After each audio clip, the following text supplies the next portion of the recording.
The mallard is one of the most recognized of all ducks and is the ancestor of several domestic breeds. Its wide range has given rise to several distinct populations. In the space of 1 year, a duck experiences the full spectrum of seasonal changes that usher in opportunities and challenges.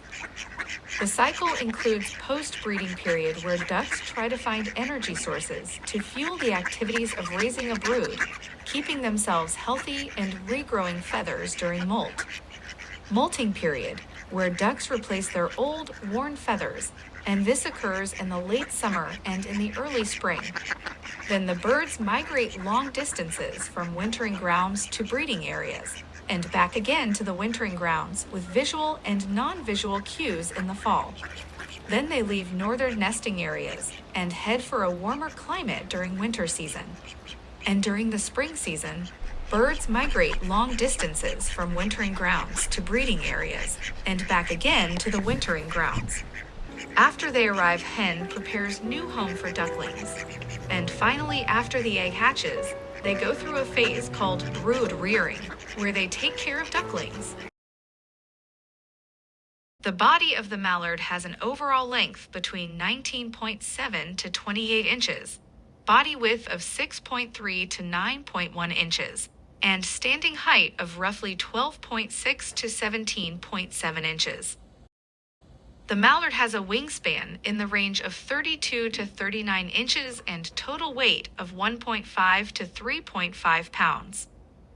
Mallard duck is omnivorous. They eat small insects, plants, seeds, crustaceans, mollusks, tadpoles, frogs, earthworms, small fish. They dabble to feed, tipping forward in the water to eat seeds and aquatic vegetation besides diving. On the other hand, they are easy target to animals like mink, fox, coyote, raccoon, snakes, crows, skunk, and snapping turtle. Therefore, finding places with a lot of hiding spots is crucial to their survival. Ducks use sun, polarized light, stars, and even landmarks with their visual orientation. Birds use the axis of polarized light to determine the position of the sun and perform sun compass orientation. Navigation at night requires migrants to use stars to orient their direction. Furthermore, they also track their directions with Earth's magnetic field. After mallard ducks land to their new home, they search for the best spot for their ducklings. As mallard ducks and ducklings are affected by poor water quality, including mercury, pesticide, and selenium pollution, wetland clearing or drainage, and oil spills, they choose clean wetland. They prefer to nest near water, and the duck generally makes her nest well covered in overhanging grass or vegetation, or in a natural hole in a tree. Mallards exploit any open water where food is plentiful. Here in this video, this hen decided to nest on tree with dent.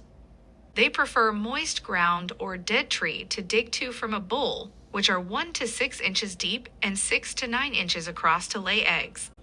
She does not carry material to the nest, but rather pulls vegetation she can reach toward her while sitting on nest. During egg-laying phase, she lines the nest with grasses, leaves, and twigs from nearby. Alodia is a genus of submerged aquatic plants commonly found in freshwater environments. These plants have long, slender stems with whorls of narrow leaves and play a vital role in aquatic ecosystems by oxygenating the water through photosynthesis. They serve as both habitat and food for various aquatic organisms, including fish and waterfowl.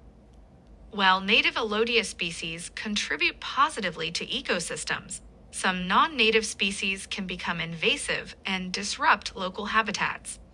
Controlling invasive Alodia is important in regions where it negatively impacts water bodies. Overall, Alodia is a significant component of freshwater ecosystems with ecological and environmental implications. Alodia and mallard ducks are interconnected within freshwater ecosystems. Alodia serves as a food source for mallard ducks, while mallards in turn influence the distribution and growth of Alodia populations through their feeding behavior and potential involvement in seed dispersal. This relationship is an example of the complex interactions that occur within natural ecosystems.